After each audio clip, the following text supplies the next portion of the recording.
was a very reluctant person to start my own business.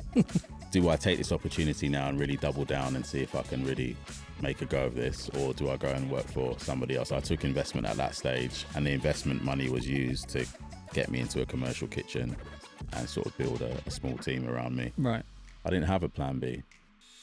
Well, Ryan, welcome to the Small Business Sessions. Thank you so much for joining me. And I'm excited to hear the story of how you've grown your free from donut brand, Borough 22. We've got sub around the room. They will be on camera shortly. But let's go back to the start, which is always the best place to start. How did it all happen? Where did you come up with the idea? So I came up with the idea. It was a pain point, really. So my children are like 4 years apart. And when they were very, very small, discovered that they had a dairy allergy. And then it was like an intolerance to gluten. So like at that stage in my life, all my single mates like disappeared, and I started getting mates who had small children. Yeah. So you kind of band together, don't you? Yeah. So that became the tribe. And it's like, I just got fed up with seeing them off to these parties, off to see their mates, off to see whatever activity was happening, you know, with all this energy, like all excited. And then as soon as the food option was brought out, it's just like that joy is robbed from them. So it's really difficult to watch that as a parent. Of course, they didn't really know any better, but they would ask why. And it's very hard to articulate that to, to a 2-year-old. And it's just rubbish. Like, why are there no options for you? Like, why are you now in a room seeing all your friends eating these like wonderful treats? 90% of the food they ate when they met up was treat food as well. Yeah, so of course, seeing all this wonderful treat food, and you can't get involved, and you're completely isolated. You've got your own like safe option lunch or treat or whatever, which is just like boring and beige and bland, and and it kind of like robs the joy from you. So I just wanted them to feel normal, and that was the sort of the catalyst. So like, well, there's nothing available, nothing of any kind of like quality. Anything that was given to them was just sort of subpar, and it made them feel like they were kind of like the poor cousins. And there was very rare things that were multi-allergen free. So you'd get stuff that was gluten free, but it would have dairy in it, and vice versa. And when you did find something that was multi-allergen free, immediately you get excited, you pay like over the odds for it. And it was just disappointing every single time. So I thought, right, if there's nothing available, I'll make something for you. It can't be that hard, famous last words. And that was sort of the birth of this sort of fascination with gluten-free baking. Dairy-free was fairly easy to do. But gluten-free was like, I didn't realize you needed like a degree in rocket science to figure out these recipes. Yeah. And it was very much like trial and error. And it got to a stage where they were still very small at the time. So you'd make something, you'd have to buy the ingredients on all these weird and wonderful websites, because you couldn't go down to your local supermarket and, choose from the free from aisles that were there. And then you'd make stuff like a batch, say, of, I don't know, brownies or cakes, like 12. They couldn't eat all of them.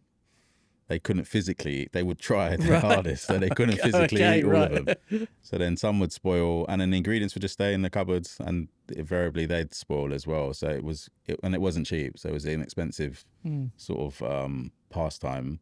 And it just got to a head where it's just like, well, I can either stop making it and sort of throw my money away, or try and sell the stuff that I've made, really. Those were the two options before me.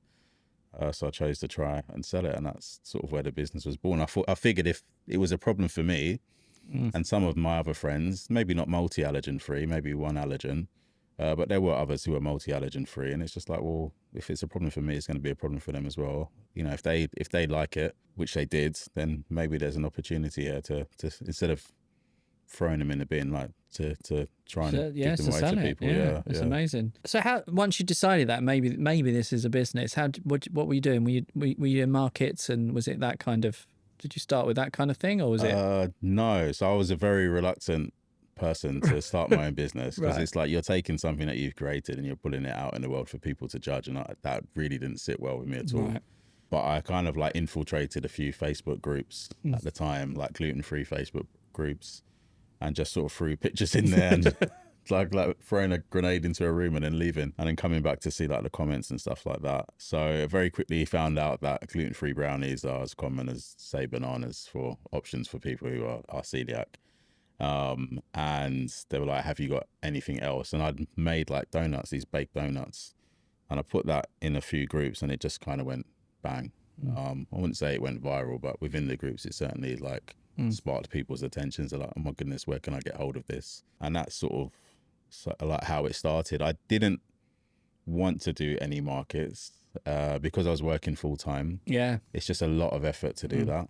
But what I did do is probably required even more effort, was start to take orders. And then I only worked 4 days a week.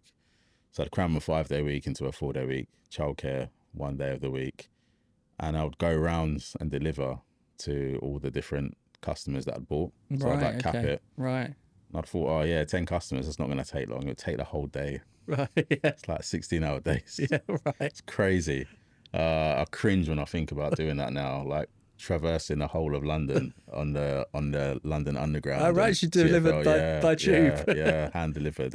But you know, some of those people are still customers today. Nice. We remember the conversations that they had. So it was really nice. But it was just whatever I could get my hands on, and I liked social media as an advertising tool. I like the fact that I didn't have to pay for any advertising. I could just put out the stuff that I'd done, and people would respond to it. So I kind of preferred to like do it that way. I didn't really want to go and do any markets or anything like that. I did inquire, and a lot of them were oversubscribed at the time. Yeah. But yeah, I was kind of secretly happy that was the case. I think. Exactly. So at what point, I mean, you're like in Selfridges, aren't you now? So, you know, we've just talked about you hand delivering on the tube, and now you're in Selfridges. You know, how did that happen?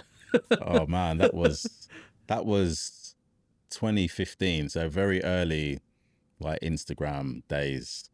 And someone just, a lady called Amber, I've never actually met her in real life. Strawberries and Gym Mats, that's a handle, but she tagged Borough 22 on Selfridges' Instagram page, Selfridges Food Instagram page. And I didn't even know Selfridges Food had an Instagram page. I just saw that I'd been tagged. And they were doing like a celiac awareness week, like focusing all their gluten-free products that they sold in the food hall.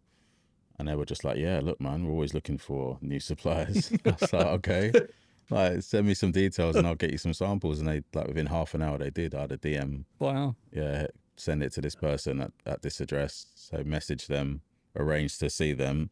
And before I knew it, I was sat in front of a buyer for Selfridges and just saying, look, man, I work full time for 4 days a week. I could only realistically provide them on these days. These are the flavors that I could do. And I gave them like a list as long as my arm.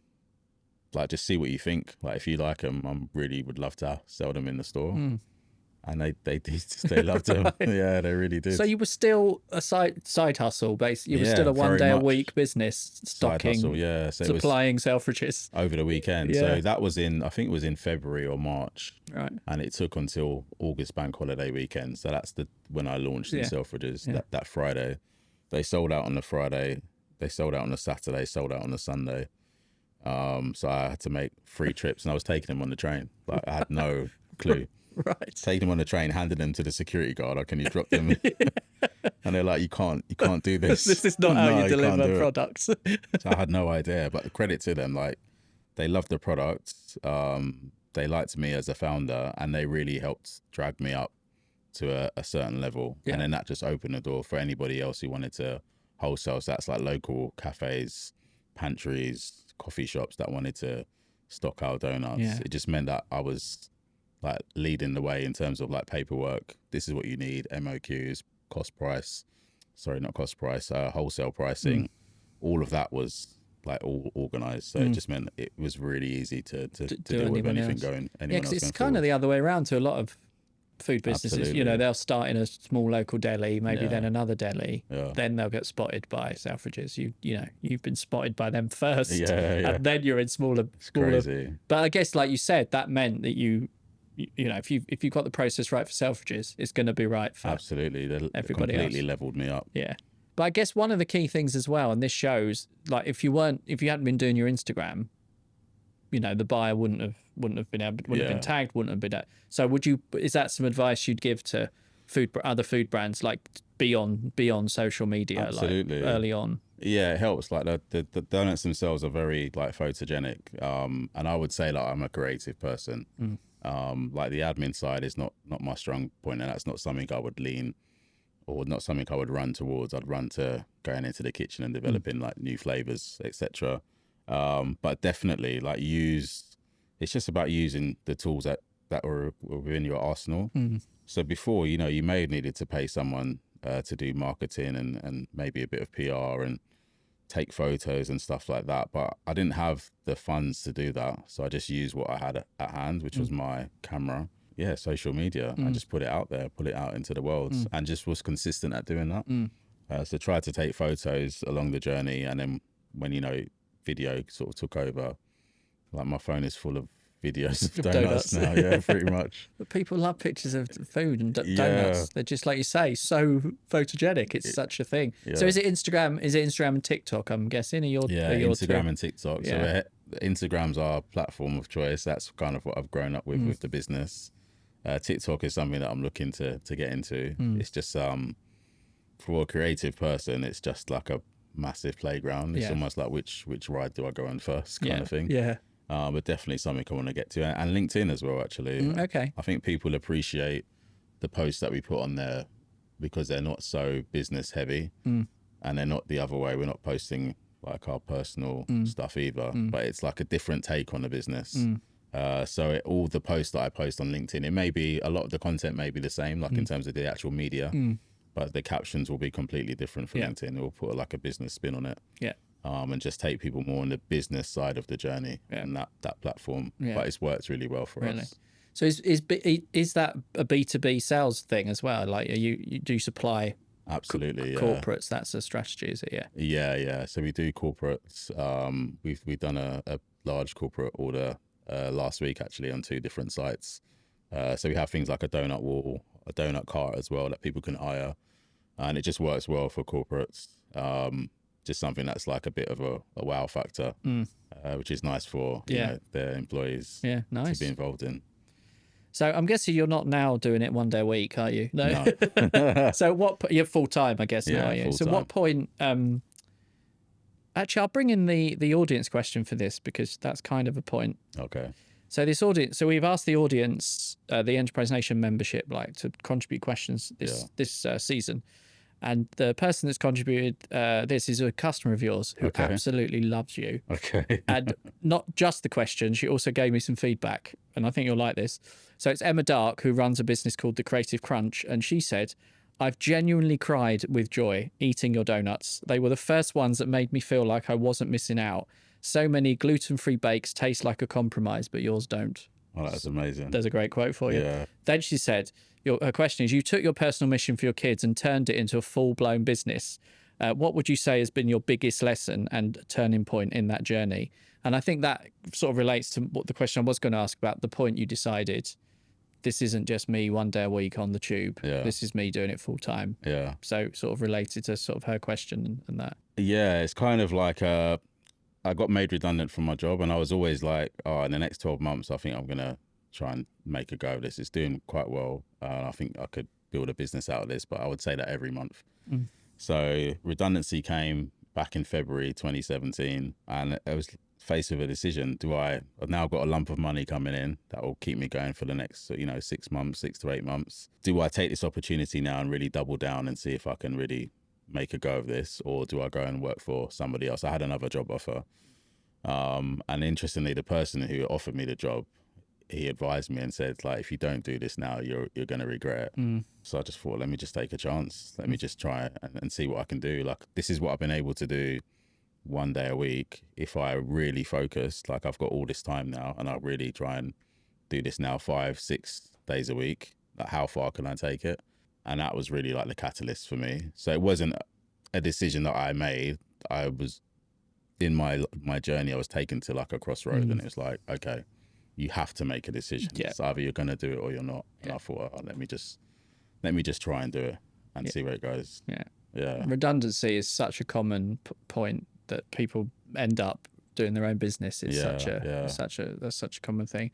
So you mentioned like funding at the start, and obviously now it's a much bigger business than it was. So how have you funded it? Have you taken any external investment, or is it all self? I did take external investment. So the business was run, as I say, it started in 2014, and it ran as effectively as a side hustle for probably 8-9 years. And then in November 2023, I took investment. So up until November, it's still running out of my house. And I developed the donuts that I've got here today, the fried donuts, and I knew when I developed that the business was going to go to a whole different place. Keeping it in my kitchen at home is like a bottleneck. I couldn't fulfill the orders. We were selling out orders in minutes, like all the slots were being taken. I knew I needed to open the floodgates, so to speak, and see how far we could grow. In order to do that, I needed to go to an external kitchen. I didn't have the capital funds to do that because you're limited with how much you can make in your own house. So I took investment at that stage, and the investment money was used to get me into a commercial kitchen and sort of build a small team around me. Right. And that's what we did with the money. And now we've left that kitchen now. So that was within the space of just over a year. We left that kitchen and we've gone into like our own. So we went into a dark kitchen, sorry. Right. And we've left the dark kitchen and gone into our own space now. That's amazing. That's in May this year. Yeah. Wow. Big thanks to Vodafone Business for sponsoring this podcast as part of our business.connected campaign, which helps small businesses tap into the power of digital connectivity.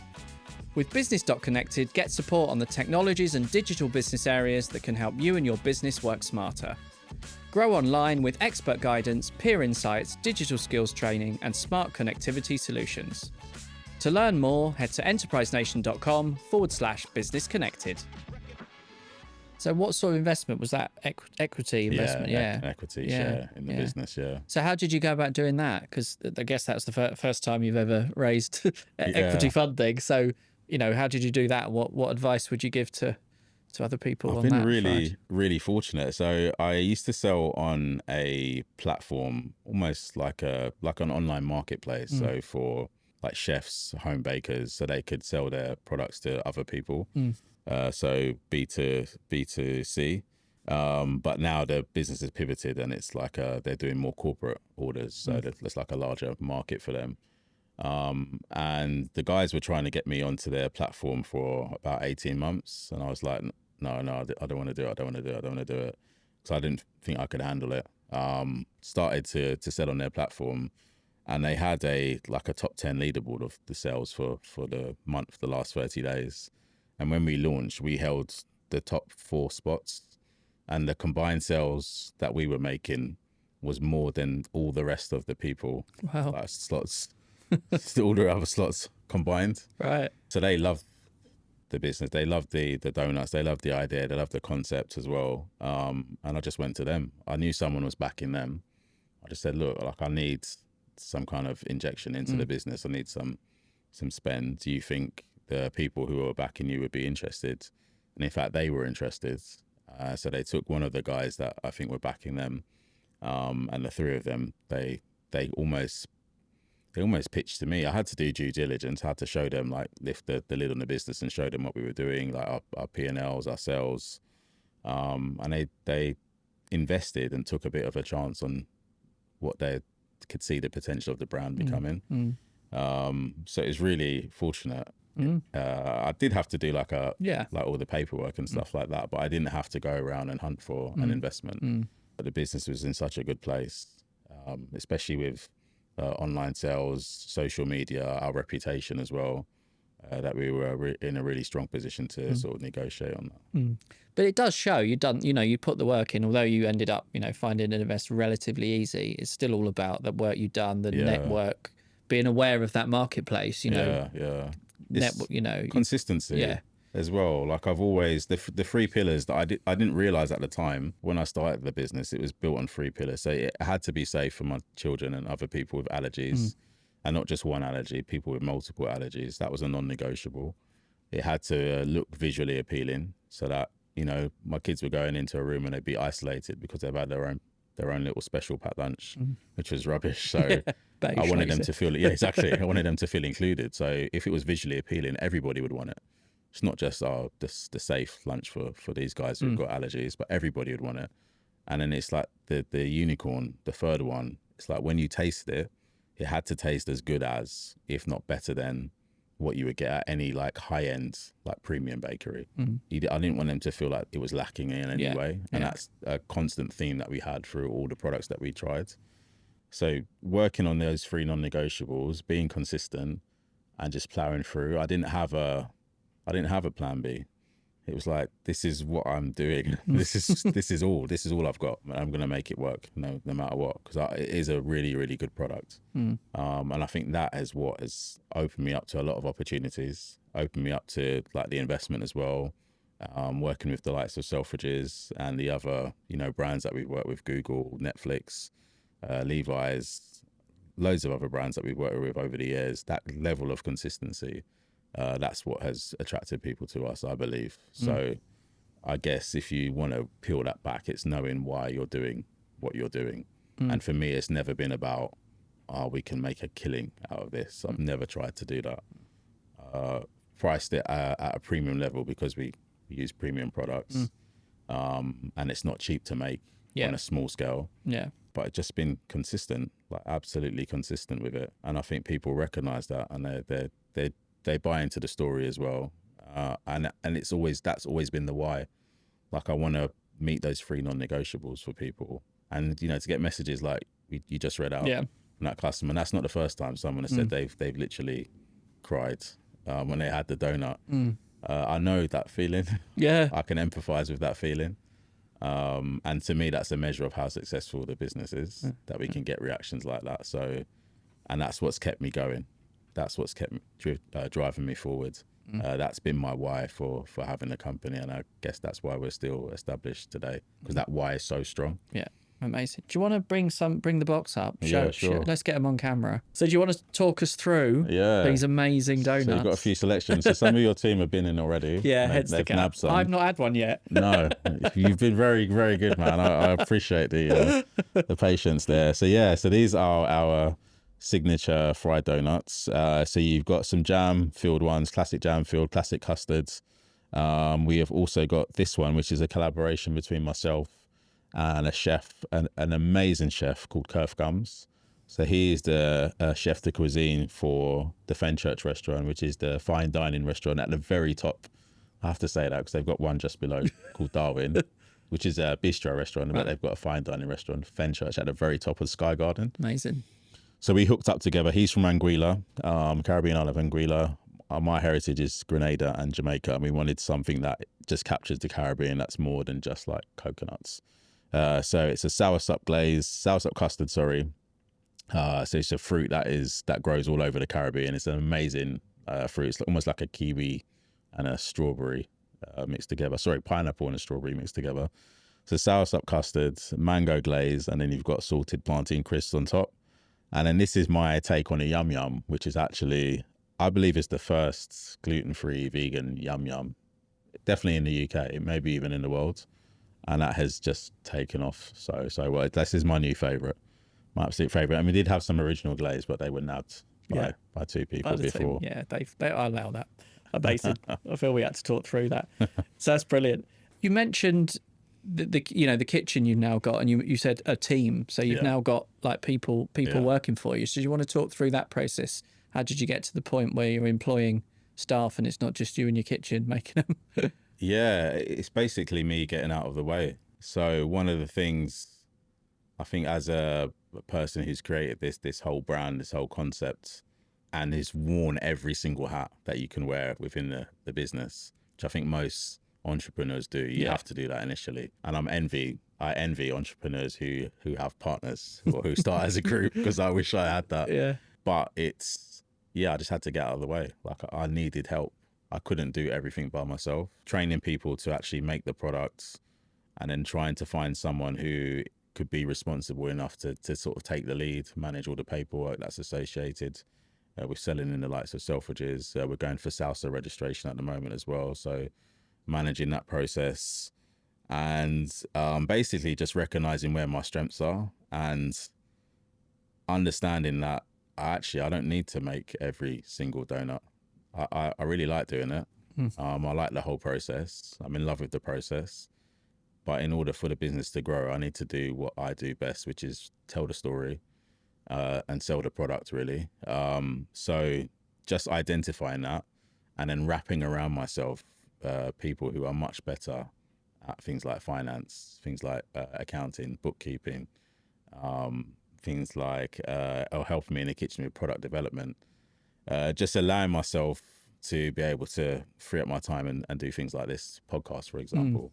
And I guess I felt kind of guilty about doing that. It's like, no, I should be in the kitchen. I'm used to, going to bed with 3 hours sleep, waking up at the crack of dawn to get everything sorted. And it's like, no, actually, one of the things I had to understand is that everybody that I employed, as the business has grown, and it's grown quite rapidly over the past couple of years, and it was a side hustle, but I've taken it out into its own entity now. So it's became its own entity in February 2023. So it's almost like we went back to square one. Right.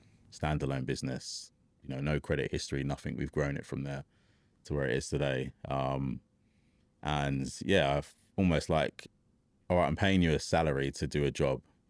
And my view before was like, oh, let's do this job together. And it's like, no, you've got to trust that person is going to do the job that you've employed them to do. And if they're not, you've got to give them support to be able to do the job that you've employed them to do. And that's been a really challenging lesson for me to sort of take on board.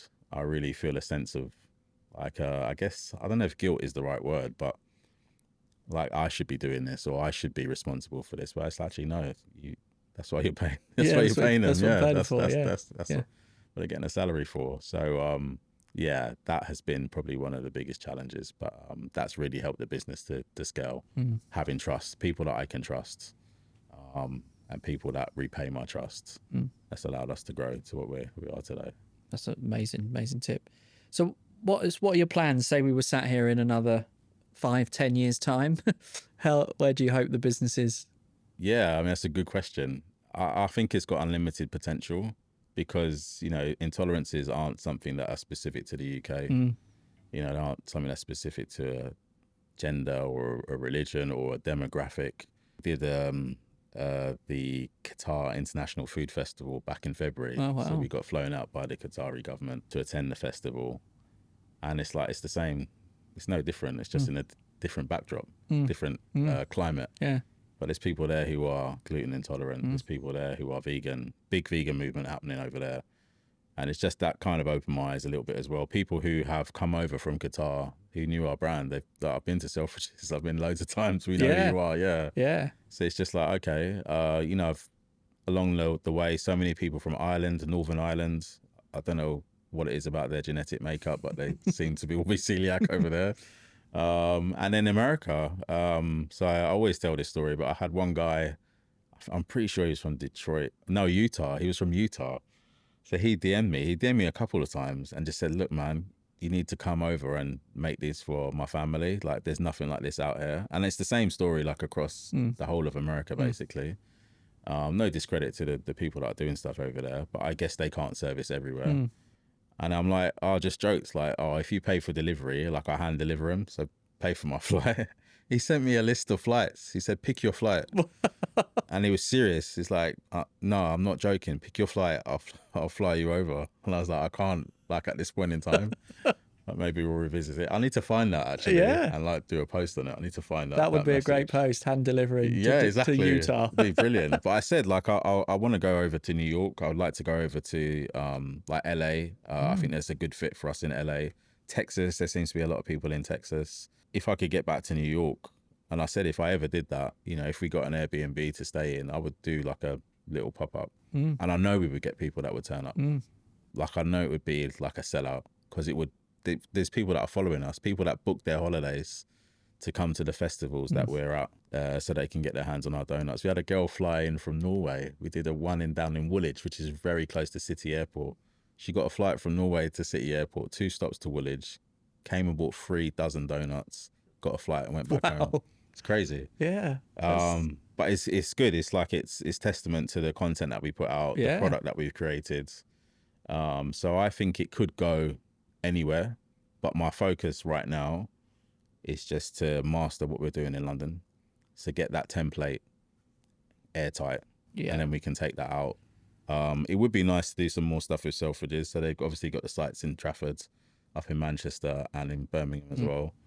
So that would be an obvious choice. But again, I want the one in London to have a track record of running excellently, which it has done to date, to be fair, before we approach them and have those conversations. Yeah. And then, just my desire really is to have outlets that people can come to and get them in the best possible way, so as fresh as possible. So if we can get that mastered in London, replicate that, who knows where we could go, really. Amazing. I love that. In terms of export research, a woman flying over from Norway to buy donuts is amazing. Thank you so much. It's been brilliant. I'm now going to finally have a donut. Yes. But thank you so much for joining us on the Small Business Sessions. Dan. Thank you for having me. It's been a real pleasure to be here. Brilliant. Thank you. Thank you. You've been watching Enterprise Nation's Small Business Sessions podcast, powered by Vodafone Business as part of our business.connected campaign.